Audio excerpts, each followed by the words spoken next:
Voilà. Alors, bonjour, nous allons, donc, comme la semaine dernière, donc, chaque semaine, chaque vendredi, étudier des passages de la paracha de la semaine, parachat Hashavua, mais sur texte, enfin, en se basant sur les textes, et donc en l'occurrence les farshim du Chumash, les grands commentateurs, donc évidemment le Rashi, mais aussi le Ramban, Nachmani, Ibn Ezra, Or HaChaim et d'autres. Alors, évidemment, ce sont des morceaux choisis, puisque on ne peut pas avoir le temps de tout faire. Alors, la paracha de Chayei Sarah, j'espère que le son est bon. Voilà, la paracha de Chayei Sarah commence par la mort de Sarah. Donc, évidemment, ce titre interpelle, puisque ce Chayei Sarah, qui veut dire la vie de Sarah, les vies de Sarah, eh bien, commence par sa mort. C'est parce que le passage bien connu, la citation bien connue de nos sages, qui nous dit que les tzadikim, même lorsqu'ils sont morts, en fait, ils sont encore vivants. Ils sont vivants dans le sens où ils vivent à travers leurs actes, les actes qu'ils ont laissés derrière eux. Et donc, même après la mort de Sarah, en fait, c'est sa vraie vie. Et c'est vrai pour tout le monde, mais d'autant plus pour un tzaddik ou une tzaddiket, puisque nous savons que Sarah, il est écrit Mea Shana, Ve'esrim Shana, Ve'sheva Shanim, 100 ans, plus 20 ans, plus 7 ans. Bien, tout ça, c'est pour nous dire que, comme Rachid met l'accent sur le fait que la Torah a bien séparé les catégories d'âge, les centaines, 100 ans, ensuite 20 ans et 7 ans, pour nous dire que chaque étape dans la vie, en réalité, elle est restée une tzaddiket, elle est restée dans sa piété et dans son intégrité. Alors, le développement de la mort de Sarah, Abraham, il fait le deuil, il pleure. Alors, le texte nous dit Vayavu Abraham nispod les Sarah velivkota. Abraham est venu pour faire un espède, donc une oraison funèbre, et pour la pleurer. Et ça, c'est quelque chose qui étonne le Keli Yakar, commentateur, il pose la question, il dit, mais nous savons que dans les lois, dans les lois de deuil, et même de façon naturelle, de toute façon, il y a toujours d'abord Shlosha Yamim les Bechi, les 3 premiers jours, ce sont les pleurs, parce que la personne vient de nous quitter, eh bien, la première réaction, c'est la tristesse, le pleur. Et ensuite, de 3 à 7, jusqu'à 7 jours, c'est le Hesped. Ensuite, il y a les Shlushim et l'année. Mais on commence d'abord par le pleur et ensuite le Hesped. On ne fait pas d'abord un Hesped et ensuite on pleure. Naturellement, c'est d'abord le pleur. Et pourquoi ici, donc la Torah nous parle d'abord de l'Ispod, Hesped, et ensuite elle nous parle de pleurs. Alors le Kli Yakar dit que parce que pourquoi on pleure une personne? Parce qu'elle nous a quittés. Et donc on est triste de ne plus pouvoir la revoir, la ressentir près de nous. Et le reste, on n'en sait rien. On ne connaît pas ce qui se passe après. Abraham, lui, qui avait cet esprit divin, il savait très bien que Sarah, lorsqu'elle quitterait ce monde, pour rejoindre le monde céleste, que là-bas, elle serait accueillie avec beaucoup d'honneur, beaucoup de respect, et que le monde qui l'attend là-bas, comme on l'a dit au début du cours, que le monde qui l'attend dans l'au-delà, eh bien, est bien meilleur que celui où elle a vécu dans ce monde. C'est la raison pour laquelle, quelque part, Abraham n'a pas beaucoup pleuré au début. Hein, d'ailleurs, c'est pour ça que, vous voyez, dans les Véliv Kota, il y a un petit kaf. Le petit kaf, tout petit, hein, même dans le Sefer Torah aussi, il est tout petit comme ça. Eh bien, ce petit kaf, c'est pour dire, alors il y a plusieurs interprétations, mais une des explications, c'est pour nous dire qu'il a pleuré un peu. Pas beaucoup. Pourquoi? Non pas parce évidemment qu'il était très attaché à elle et que pour lui c'était une grande peine, mais sachant le trésor qu'il attendrait dans l'au-delà, eh bien Abraham s'est un peu consolé et ça fait qu'il n'a pas beaucoup pleuré. Et donc, il a commencé par faire les sfedim. Mais après, pourquoi il a pleuré? Après les 3 jours, c'est là où le pleur diminue, puisque le temps commence à passer. Mais chez Abraham, c'est le contraire, parce que c'est là, à partir de après les premiers jours qui suivent le décès, c'est là où Abraham ressent le manque. Là, il va plus ressentir le manque parce que, bien sûr, comme on a dit, il est content de ce qu'il attend dans l'au-delà, mais pour le quotidien, pour lui, c'est véritablement un manque. C'est pour ça qu'il va pleurer après. Et on dit que Vatamot Sarah ber Kiryat Arba, Sarah est morte à Kiryat Arba, la ville qui s'appelle Kiryat Arba, connue, Hebron, c'est à Hebron, dans la terre de Canaan. Alors, tout cela, ça veut dire quoi? Alors, il y a aussi une lecture, on va dire, une lecture un petit peu qui sort du pshat, de la traduction littérale, et qui nous dit que Sarah est morte bi Kiryat Arba.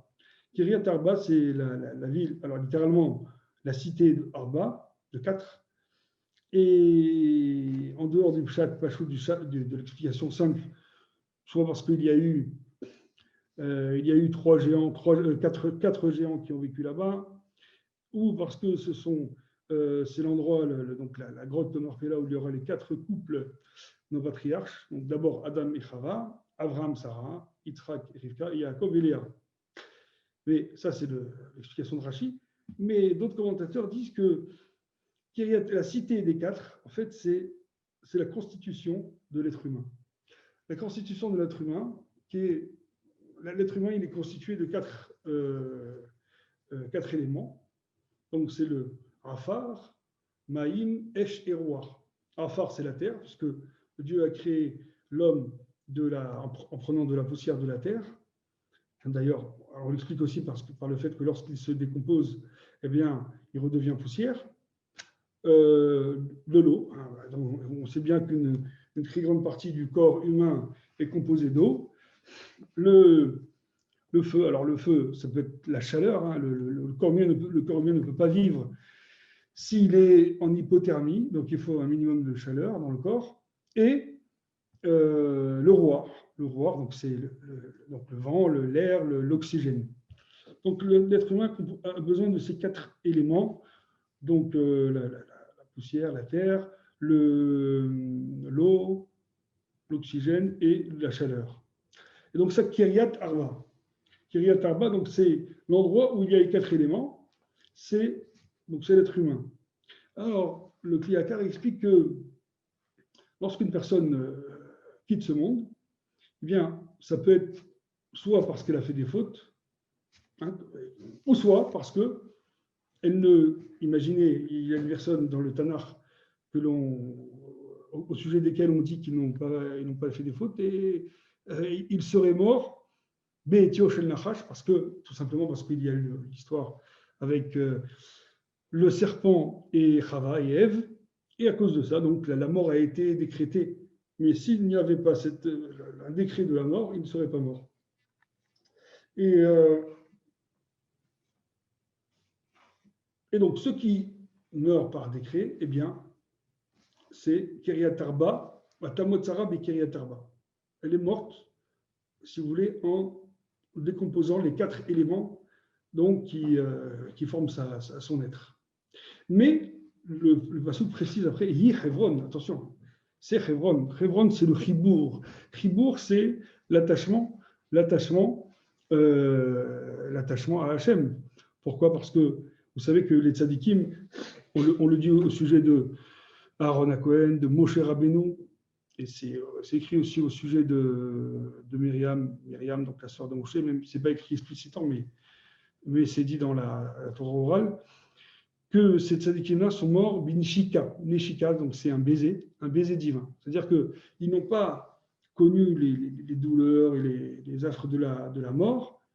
Hachem leur a fait un baiser, quelque part, et ils ont quitté ce monde.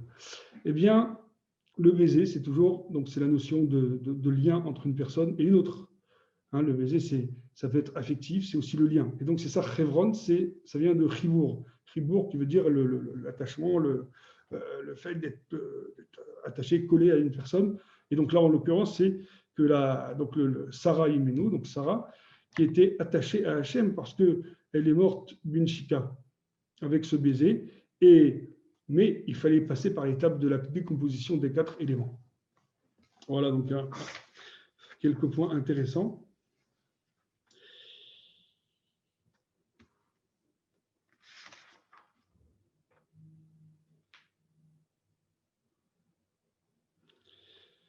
Après, on nous dit Vayakom Avraham, mais Alpenemeto. Donc, Avraham s'est levé de son mort, du corps, de devant le corps de Sarah. Et ensuite, il a parlé aux gens de Chet en demandant d'acheter la plaine de la Méharat, la grotte de Marpella.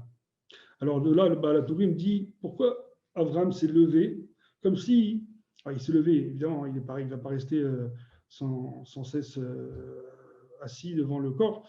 Mais pourquoi on le précise? C'est pour nous dire que avant de parler aux gens de Chet, il s'est levé, il est sorti. Comme s'il est sorti de l'endroit de la pièce ou de l'endroit où était Sarah. Et le Baal HaTurim dit Melamed, chez Assur, les saper, l'ifné Hamet. Donc de là, on apprend une halakha, c'est qu'on n'a pas le droit de parler, discuter devant un mort. Alors, ensuite, on va avancer un peu. Donc, Avraham demande donc Méharat Marpella, il demande donc un emplacement pour enterrer Sarah. Les gens de Chet lui disent mais nous te l'offrons, un homme si important comme toi.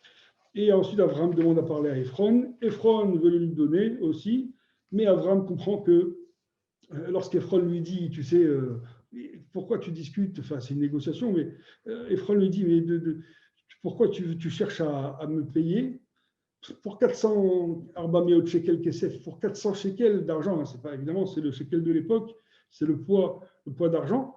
Pour 400 shekels, on va faire toute une histoire. Prends-la, je te l'offre. Or, Abraham, il a tout à fait compris que tout cela, c'était en fait, lorsqu'une personne veut vous offrir un cadeau, il ne vous dit pas le prix. Donc, s'il lui a précisé les 400 Arba Meot Shekel, les 406 shekels, c'est que en fait, il était bien content qu'Avraham lui paye, et Avraham a payé à Ephron. Alors, et si vous voyez, donc, dans tout ce passage, le mot Ephron, donc, qui était l'homme à qui appartenait cette Marpella, donc cet endroit qui s'appelle Marpella et la grotte, lorsque vous voyez le mot Ephron, ça s'écrit comment? Aïn, Fe, Eresh, Vav et Nun. D'accord? Ephron. Et il est toujours écrit comme cela, donc ça veut dire avec un Vav. Aïn, Pe, Resh, Vav, Nun. Sauf à la fin, c'est-à-dire à ce moment-là, à la fin du Rishon, hein, de la première montée à la Torah. Vous voyez, alors si vous voulez, pour ceux qui suivent, c'est le Perek Kav Gimel, chapitre 23, Pasuk Tetzain, Pasuk 16. Vaishma Avraham el Ephron. Avraham a entendu, il a écouté Ephron, c'est-à-dire il a compris ce que Ephron lui a dit en faisant allusion à ses 400 shekels. Vaishkol Avraham le Ephron est à Kesef. Donc Avraham a payé, il a donné l'argent à Ephron, donc il a donné à Ephron l'argent dont il avait parlé aux oreilles des gens de Chet, donc c'est aux oreilles de tout le monde pour que tout le monde soit témoin que la transaction a bien eu lieu. Et donc c'était bien Arba Meot Shekel Kesef ouvert la Socher, 400 shekels en argent ouvert la Socher, donc qui puisse être monnayable dans toutes les régions. Donc c'est vraiment de la bonne monnaie, quoi, de la monnaie une monnaie internationale, on dirait aujourd'hui. Et donc lorsque vous voyez le deuxième Ephron de ce pasuk, Vaïkshkol Avram mais Ephron, il n'y a pas de Vav. Normalement dans Ephron il y a un Vav, et dans ce Ephron-là, le deuxième du pasuk Tetzaïn, il n'y a pas de Vav, l'Ephron. Alors pourquoi il n'y a pas de Vav? Alors c'est intéressant. Alors, un instant. Voilà. Le Baal HaTurim dit l'Ephron. Alors, d'abord Rashi, on va commencer par Rashi, comme de façon traditionnelle.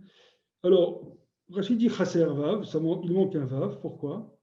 Parce que quelque part, il y a marqué Amar Arbe Vafilume Atloasa.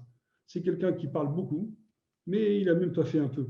Il a promis beaucoup de choses, puis à la fin, il a bien il était bien d'accord de recevoir l'argent. Mais Rachid n'explique pas quel est le rapport entre le vav et le mot Ephron.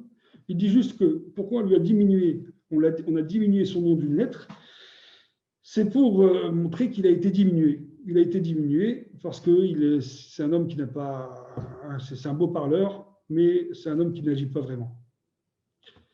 Balatourim complète en disant pourquoi Ephron il est chasser, il manque un vav, parce que c'est exactement les mêmes lettres. Si vous prenez Ephron sans le vav, vous trouvez Aïn, alors c'est pas les mêmes, enfin c'est les mêmes gématria, hein, c'est la valeur numérique.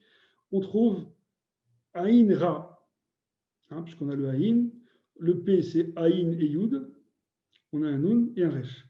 Donc le mot Ephron sans vav correspond à Aïn Ra. Aïn Ra c'est le mauvais œil, ou plutôt soit un mauvais œil, soit un œil, quelqu'un de malveillant. Une personne malveillante qui voit toujours du mauvais œil autrui. Et donc, au lieu donc, de prôner la générosité, mais de façon concrète, sans faire de grands discours, lui, c'est l'inverse. Il parle beaucoup, mais il ne fait pas, il n'agit pas. Et donc, il avait Aïnra. Ça veut dire qu'il enviait Abraham, il voulait son argent, il voulait aussi avoir les honneurs, puisque grâce à cette transaction avec Abraham, il est devenu important, puisqu'Abraham était un homme important. Donc ça, c'est une première chose. Il était donc malveillant. Alors, encore une fois, en enlevant le vav, on trouve la valeur numérique de Aïnra, c'est bien, mais le Kliakar se concentre sur le vav lui-même. Et il est écrit dans la Gemara Baba Batra, donc le traité, le Talmud de Baba Batra, d'Aftet, Amoudbet, et il est écrit de la chose suivante. Tout celui qui donne une pièce à un pauvre, eh bien, il bénéficie de 6 bénédictions. 6 bénédictions. Alors, bon, on le déduit là-bas d'un passouk, d'un verset, d'accord? Mais en tout cas, Hachem le bénit, donc il reçoit le sextuple de ce qu'il a donné. Alors, par déduction, on peut déduire que la réciproque, c'est que tout celui donc, qui ne donne pas aux pauvres ne reçoit pas ces 6 bénédictions. Alors, il dit la chose suivante, hein, il développe un peu le raisonnement suivant, en disant quelqu'un qui n'est pas prêt, qui est prêt à, qui ne veut pas donner, ne fût-ce qu'une pièce à un pauvre, et donc qui n'est même pas prêt à recevoir, il n'attend même pas ces 6 bénédictions, ça veut dire que c'est quelqu'un d'Aïnra'a, quelqu'un qui est malveillant, et donc, quelque part, c'est un peu lié.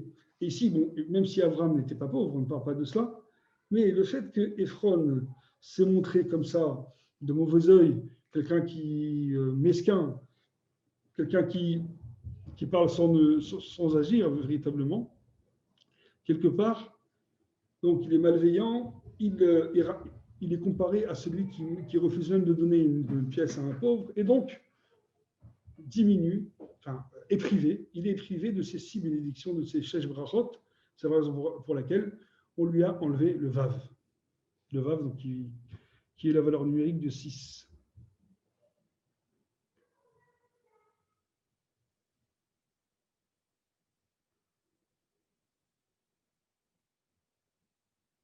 Voilà.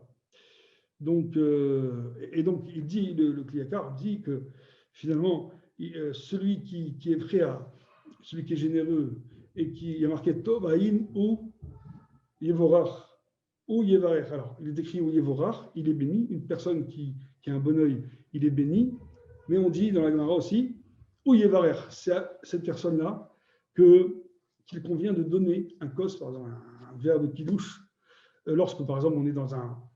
On ne parle pas du cas où on est chez un privé ou lorsqu'il y a une autorité.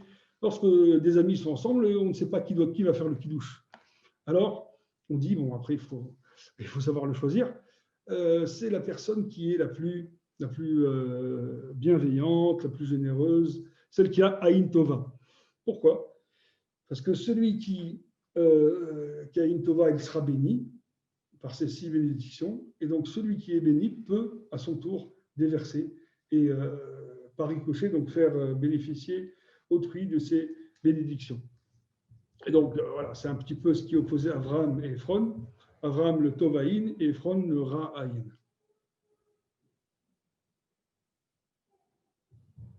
Voilà, et puis après, il continue en disant que le Ra'aïn,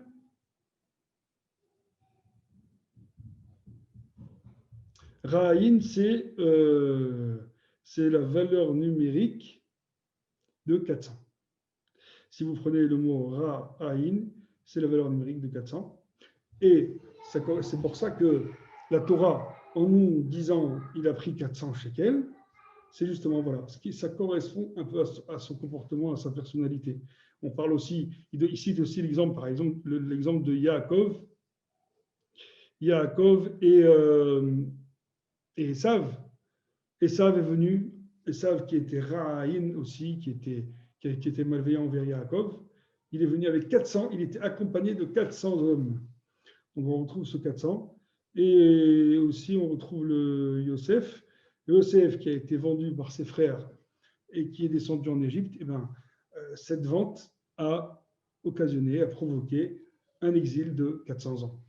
Voilà, donc on retrouve un peu cette idée qui correspond toujours à celui qui a un mauvais œil vis-à-vis d'autrui.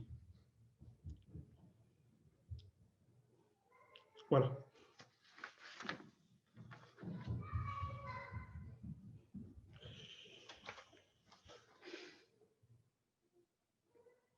Alors ensuite, bon, avançons dans cette première partie de la paracha. Toujours dans le Pérec Kav Gimel, donc chapitre 23, verset donc Yutet 19, il est écrit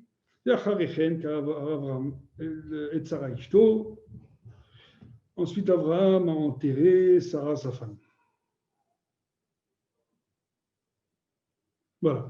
Et sur ça, par exemple, le Ben Ezra. Ben Ezra, il dit donc là, Abraham a fait une acquisition totale et complète, définitive de ce champ et de donc cette grotte de Marpella. Voilà, donc c'est celle que l'on peut aller pèleriner en Israël. Et il dit, mais pourquoi alors, finalement, pourquoi nous avoir raconté tout cela? Alors c'est vrai, voilà, c'est important de savoir que Abraham a acquis cette grotte, d'autant plus que je vous rappelle que Hachem a promis cette terre, toute la terre de Canaan, Eretz Israël, Hachem l'a promise à Abraham. Il a promis, donc il a dit d'abord, un don, je te la donnerai, des fois même, je te l'ai donnée, elle t'appartient déjà, je te la donnerai, tu l'hériteras, il y a plusieurs termes, hein, c'est un sujet assez complexe en soi. Mais Abraham ne voulait pas qu'il y ait ensuite de contestation ou de revendication. C'est la raison pour laquelle Abraham a dit, je veux l'acheter. Comme ça, au moins aux oreilles des gens de Chet et donc de toutes les personnes qui étaient présentes.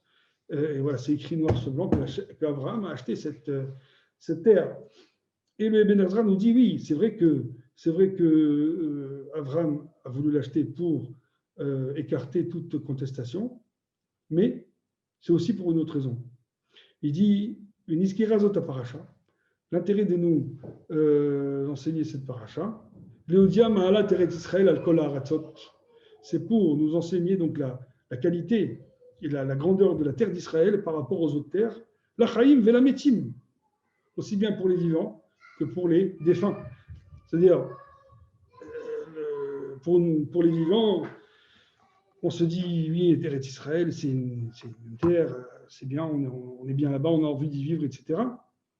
Mais là, pour la mort, alors aujourd'hui on le sait, mais les gens à une certaine époque ne le savaient pas, ou en tout cas ne connaissaient pas cette importance. On nous dit, oui, pour les morts aussi, c'est-à-dire d'y être enterré, c'est aussi quelque chose de très grand. Et donc il dit, c'est aussi pour accomplir la parole d'Hachem à Abraham, qu'il a lui donné en héritage. Mais en tout cas, donc, comme j'ai expliqué, qu'il avait besoin de l'acheter pour écarter les contestations. À cela, le Ramban, Nachmanides, dit que il n'est pas tellement d'accord avec le Ben Ezra. Il dit oui, C'est vrai que on vient de nous apprendre que la terre est grande, c'est très importante, etc. Est très importante et aussi bien pour y vivre que pour y mourir. Mais seulement, un instant, je retrouve le Lachon.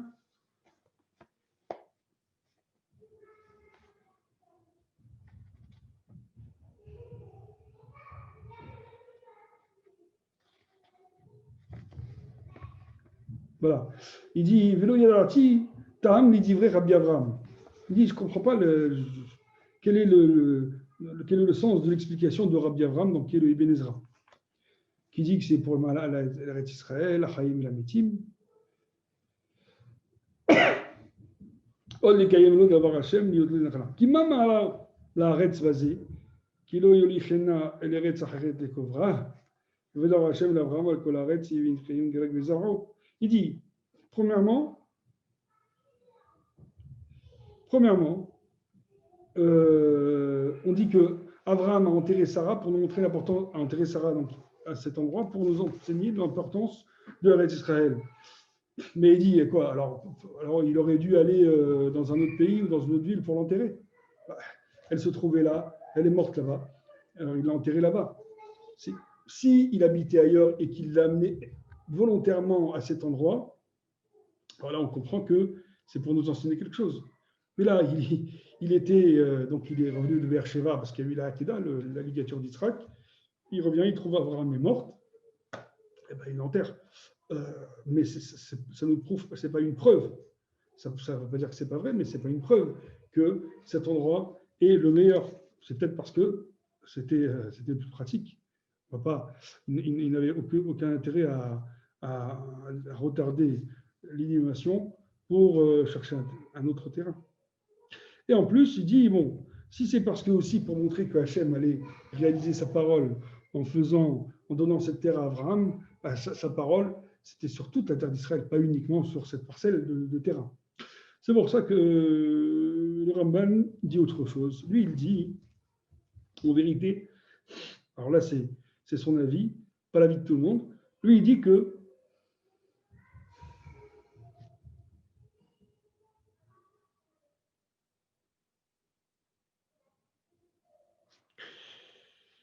Léodia Chasde Hashem im Avraham. Un instant. Oui. ירצה להודינו מקום קבורת האבות, ואשר אנחנו חייבים לכבד מקום קבורת אבותינו הקדושים. Alors déjà, premièrement, la Torah a voulu nous faire découvrir l'endroit où seraient enterrés nos avot, nos patriarches et les matriarches. Pourquoi? Parce qu'on a un devoir de respecter cet endroit et donc d'y pèleriner, etc. Donc la Torah, si la Torah ne nous avait pas parlé de ça, on nous aurait dit, bon, il a enterré Sarah, point final. En une phrase, on n'aurait pas su exactement où ça se trouve et l'importance de cet endroit. Alors que là, en nous détaillant tout cela, eh bien, on prend conscience de l'importance de cet endroit.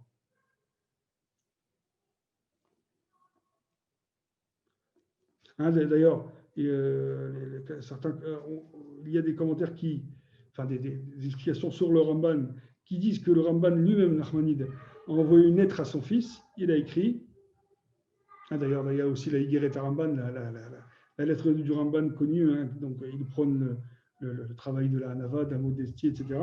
Ça, c'est celle que l'on trouve dans certains Sidorim et d'autres livres. Et là, il a envoyé une lettre concernant la terre d'Eretz Israël. Peut-être c'était avec, je ne sais pas. Il dit Panaï moadot la lechet lechevron ayer kevrot avotenu lishtateach kenerdam. Voilà. Alors, il dit que voilà, il aspire et donc il propose à son fils d'aller à Hebron, dans la ville où se trouve la tombe de nos pères, lishtateach kenerdam pour y pèleriner. Voilà. Donc c'est un petit peu ce que nous présente la Torah là, c'est pour nous non seulement pour détailler l'inhumation de Sarah, mais aussi pour nous renseigner sur cette terre, en tout cas sur l'endroit de Hebron qui est si cher à nos yeux. Bon, alors c'est ça. Maintenant, le pirouche intéressant du Ramban, chez Gamze Minanisionot, chez l'Avraham. Ça aussi, ça fait partie des épreuves d'Avraham. Chez Bikesh, Makom, Migvor et Tzara, Velo Matza, Ad Shekana Oto. Il a demandé, il a recherché un endroit pour enterrer Sarah, et il ne l'a trouvé qu'après l'avoir acquis, l'avoir acheté. Voilà, donc ça, c'était aussi une épreuve.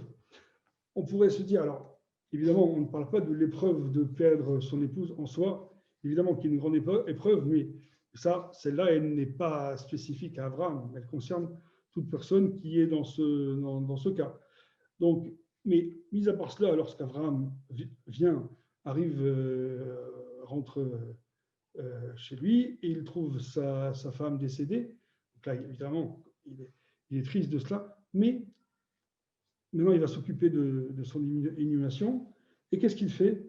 Il se retrouve devant des gens qui lui proposent des merveilles, mais en fait, qui ne sont pas prêts à lui donner. Aussi, si vraiment Abraham avait accepté dès le départ de recevoir cette terre en cadeau, certainement que ça lui aurait coûté encore plus cher après, parce que en fait, ils auraient revendiqué cette terre. Donc, Abraham se retrouve devant des gens de mauvaise foi, des gens malveillants, etc., comme on l'a dit, et puis il doit la payer cher, payer cette terre chère, pour ensuite enterrer Sarah. Donc, quelque part, c'était une épreuve parce que, bon, déjà, c'est pas évident lorsqu'on est en deuil. En plus, l'épreuve de trouver un endroit de sépulture. Donc, pour Abraham, c'était pas facile, mais aussi par rapport à Eskenan, parce que finalement, Hachem lui a promis cette terre, et maintenant il doit l'acheter, il doit payer. Donc c'est quelque chose qui n'est pas, qui paraîtrait pour Abraham être illogique, hein, c'est qui est pas normal par rapport à l'annonce et la promesse d'Hachem, mais seulement Abraham ne se démonte pas. Il continue, il a confiance en Hachem. Et d'ailleurs, c'était un peu le principe des autres épreuves que Abraham a connues. Hein, lorsque Hachem, au tout début, dans Lech Lecha, Hachem lui dit va, Lech Lecha el haaretz asher hareka, va dans la terre où je t'indiquerai, etc. Et puis il arrive, il y a la famine, il doit partir. Donc déjà, c'est une épreuve. Et puis avec l'histoire avec Pharaon qui séquestre Sarah, et tous les épisodes avec Abraham dans Lech Lecha, dans Vayera, donc les parachas précédentes, sont des épreuves souvent. Alors c'est soit lui, comme là, par exemple la Kedat Yisrak, qui est une épreuve par rapport combien Abraham est prêt à sacrifier son fils. Donc là, ça concerne son fils, et des fois, ça concerne son rapport avec la terre d'Israël.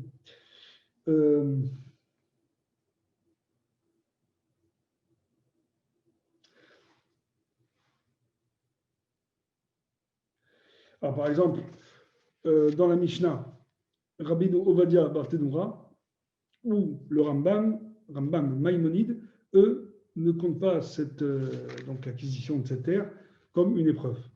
Mais Rabbi Yonah, lui, il le compte comme une des épreuves, hein, cette partie-là, comme une des épreuves d'Abraham.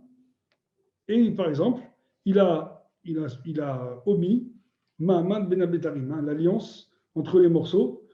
Pour lui, il explique cela comme c'est une alliance qu'Hachem a fait avec Abraham par rapport à l'esclavage. Tes enfants seront esclaves dans une terre étrangère 400 ans et ils sortiront avec des richesses. Ça, c'est, selon Rabbi Yonah, ce n'est pas une épreuve. Il y a une révélation d'Hachem à Abraham, et à la place de cela, il insère donc cette paracha-là, l'acquisition de la grotte de Marpella.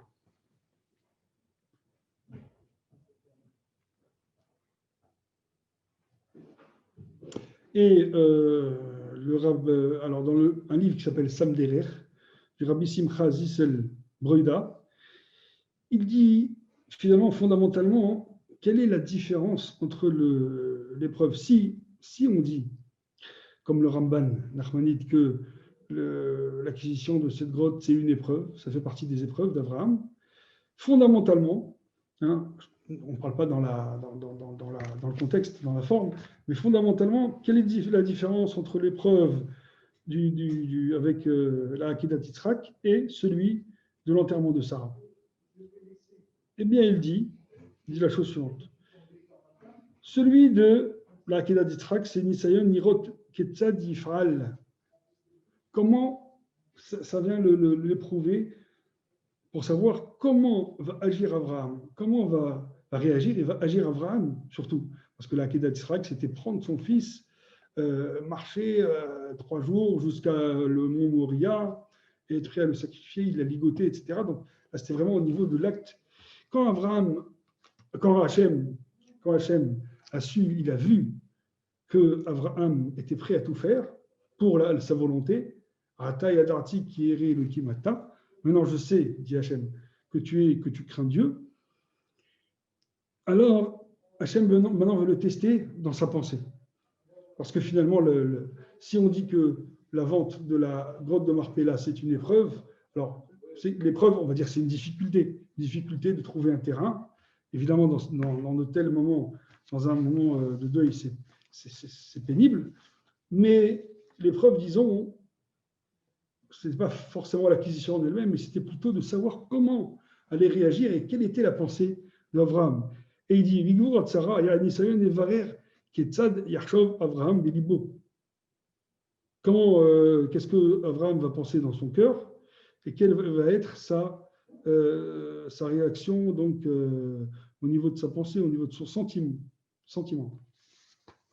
Et lorsque Abraham, donc, il a compris qu'il fallait qu'il l'achète, et bien il l'a acheté. Et voilà, donc c'est comme cela qu'il a pu enterrer sa femme Sarah. Et que finalement, Vaya comme Asadé, cette paracha finit en disant, enfin, c'est le passage, hein, finit en disant Vaya comme Asadé, le champ s'est levé, c'est-à-dire, il a été, c'est comme s'il a trouvé un acquéreur, il a changé, Ephron a été dépossédé de ce champ et qui a été ensuite l'acquisition d'Abraham. Hein, c'est donc Achozat Kaver, concession des tombeaux, Med Benechet, des gens les fils de Chet.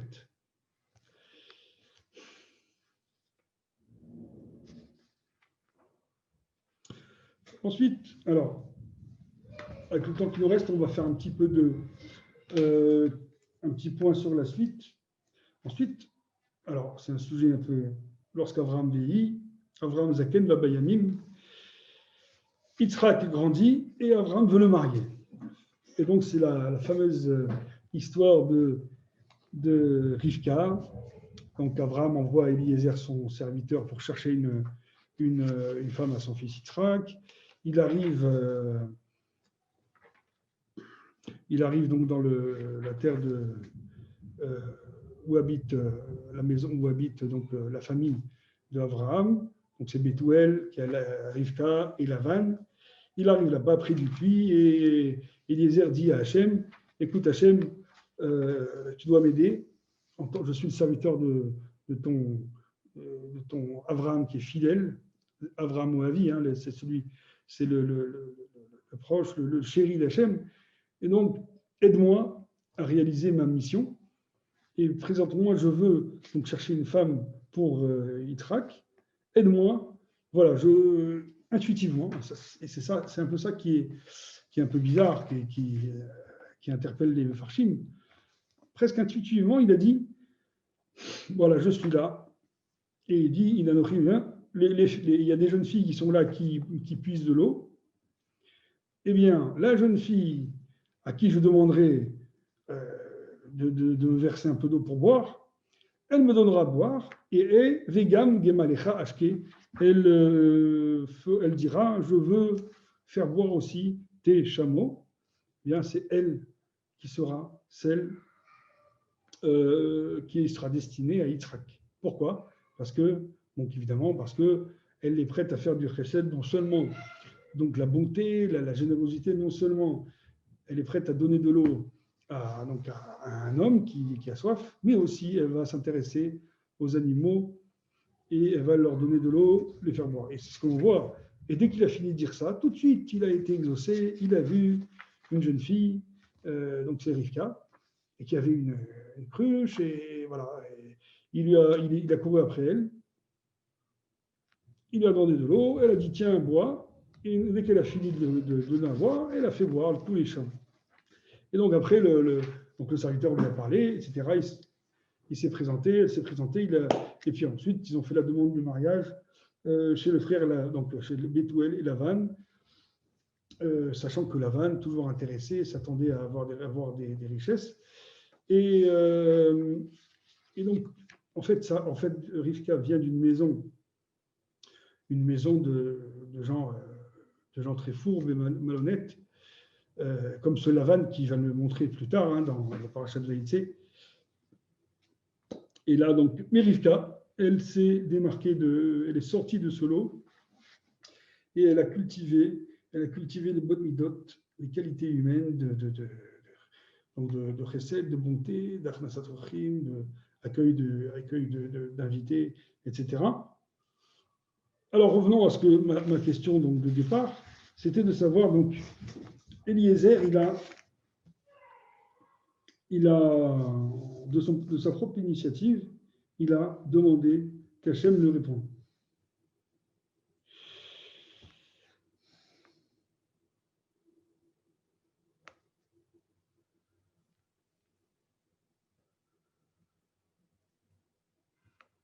Alors, la Gemara dit que, elle nous parle de ce problème, elle dit que plusieurs personnes ont comme ça dit des paroles, et malheureusement, ça n'a pas toujours bien tourné. Alors, par exemple, qui ont pris l'initiative. Moshe Rabbeinu, il a pris l'initiative de briser les lochot, les tables de la loi. Alors, il fallait quand même avoir du cran, parce que les tables qu'il vient recevoir, qui ont été écrites par Hachem, il les descend, il les brise. Le faire ça de sa propre initiative, surtout pour Moshe qui faisait tout, qui ne faisait jamais rien sans l'accord d'Hachem. Donc ça, il fallait vouloir le faire. Et Hachem lui a dit, Yishar Kochacha, tu as bien fait. On voit un autre exemple où c'est le contraire. Iftar, c'est que Iftar, c'était c'est dans les shoftim, dans les juges. Iftar il a dit le premier qui sort, donc lui il pensait à un animal qui sort, je l'offrirai en cadeau à Hachem. Qui c'est qui est sorti? C'est pas un animal, c'est sa fille. C'est sa fille qui est sortie. Il a été obligé de l'enfermer toute sa vie parce qu'il avait fait le neder. Il y avait une possibilité d'annuler ce neder, mais bon, pour des raisons d'honneur et qu'on qualifierait peut-être de ridicule pour nous, eh bien, ça n'a pas été fait. Voilà. Et ça, il a dit une parole qu'il fallait, surtout, il a fait une grosse bêtise. Eliezer, il a dit, voilà, la fille qui va sortir et qui va me donner à boire, etc., ça sera elle. Mais la Gemara demande, mais oui, mais il aurait pu trouver une fille qui avait ses qualités, mais qui aurait été Mechoueret, qui aurait été une fille vraiment laide et repoussante, etc. Donc, comment Eliezer a pu comme ça prendre cette initiative et prendre un tel gros risque?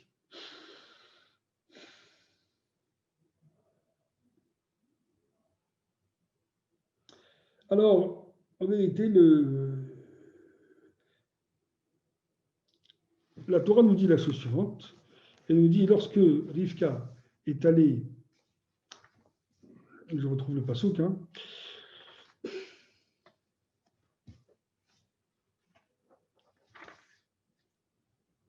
Veine Rivka Yotzet, etc. Alors, Vatereda Aïna, elle est descendue vers la source. Vatemalechada Vatal. Elle a rempli sa cruche et elle est montée. Vaya Rotsa Eved Dikrata. Et ensuite, on dit que le Eved, le serviteur, donc Eliezer, il a couru à sa rencontre. Pourquoi? Les filles, Shira, Sheloamayim, Likrata. Il a vu, selon le Midrash, que l'eau venait vers elle. Alors ça veut dire qu'en général, lorsqu'on puise de l'eau d'un puits, d'une source, eh ben on envoie un seau, et puis de ce seau, on tire l'eau. Elle, Rivka, elle n'a pas eu besoin de tirer l'eau par le seau. L'eau est venue, l'eau est montée à sa rencontre. Donc évidemment, c'était un miracle. Et certainement qu'il s'est produit qu'à ce moment-là. Plusieurs Mefarshim disent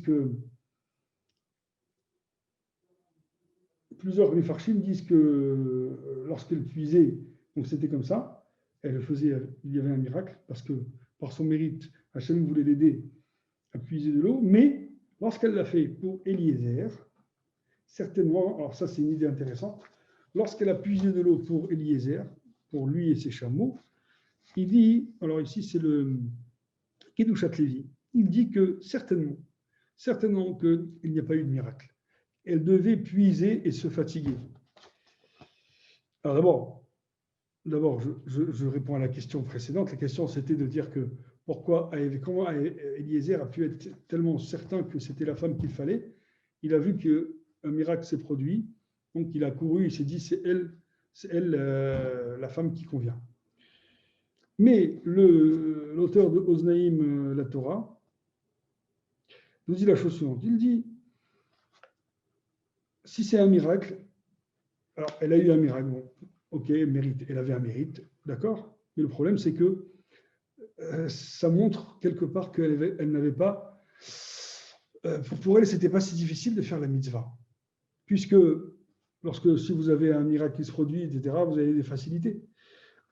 Donc c'est la raison pour laquelle il dit, on est obligé de dire que si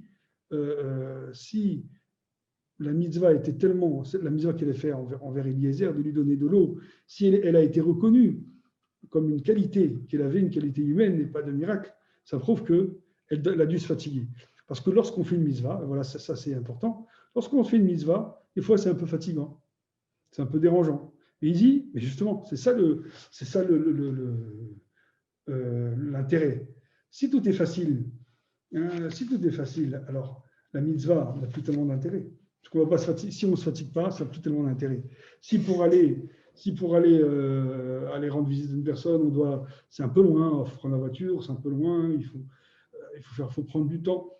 Oui, c'est vrai, mais si tout était facile, c'est juste à côté et que ça ne nous coûte rien, alors la mitzvah n'a plus une grande valeur.